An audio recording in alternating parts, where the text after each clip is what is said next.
రాష్ట్ర student wing విద్యార్థి విభాగం పెద్ద ఎత్తున నిరసన కార్యక్రమాలకు పాల్పడే ప్రయత్నం చేసింది. శాంతియుతంగా, ప్రజాస్వామ్యబద్ధంగా. ఈ దేశంలో ఇంతమంది మా అన్న చెప్పినట్టుగా, వినయ్ అన్న చెప్పినట్టుగా, ఈ రాష్ట్రంలో ఇందిరమ్మ పాలన అంటున్నారు, ఎమర్జెన్సీ పాలన పట్టుకొచ్చినారు. ఎమర్జెన్సీ ఉందా చెప్పండి? మీరంతా ఉస్మానియాలో చదువుకున్నాళ్ళే, జర్నలిస్టులు ఇక్కడ ఉన్న మీరు కానీ, లేకపోతే ఈ కార్యక్రమం చూసేట్టుగా చాలామంది. ఇట్లనే గనక ఒకవేళ రేవంత్ రెడ్డి అనుసరిస్తున్న తీరే గనక ఆ రోజు తెలంగాణ ఉద్యమ కాలంలో రోషయ్య గారు, కిరణ్ కుమార్ రెడ్డి గారు అనుసరించినట్టయితే ఉస్మాన్ యూనివర్సిటీ కాడ టెంట్ వేసుకునే వాళ్ళం కాదు. వీళ్ళంతా ఒకళ్ళు 50 రోజులు జైళ్ళలో ఉన్నారు ఉద్యమ కాలంలో. టెంట్లు వేసుకొని ఆర్ట్స్ కాలేజ్ కాడ ధర్నాలు చేసినటువంటి వాళ్ళే.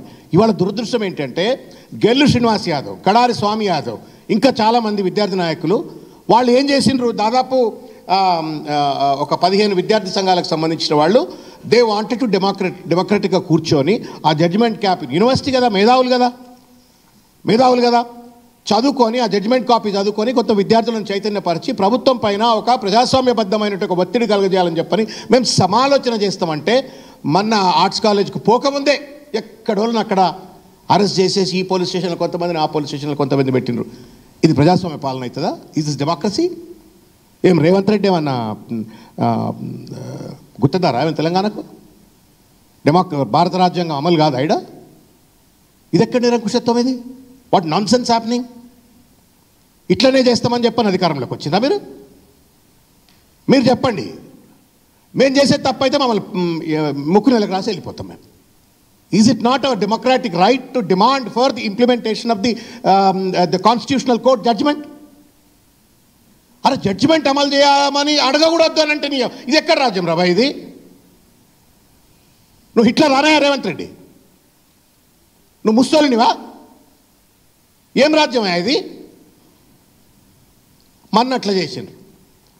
సరే మీరు ఆర్ట్స్ కాలేజ్ బయట కూర్చొని మాట్లాడొద్దు కదా అని చెప్పనంటే ఇవాళ గెల్లు శ్రీనివాస్ యాదవ్, ఇదే కడారి స్వామి, తుంగబాలు, పాపం వీళ్ళంతా విద్యార్థులు, గ్రూప్ 1 విద్యార్థుల కోసం అని చెప్పని అన్నయ్య చూడ్రిగా, this was the permission letter అన్న.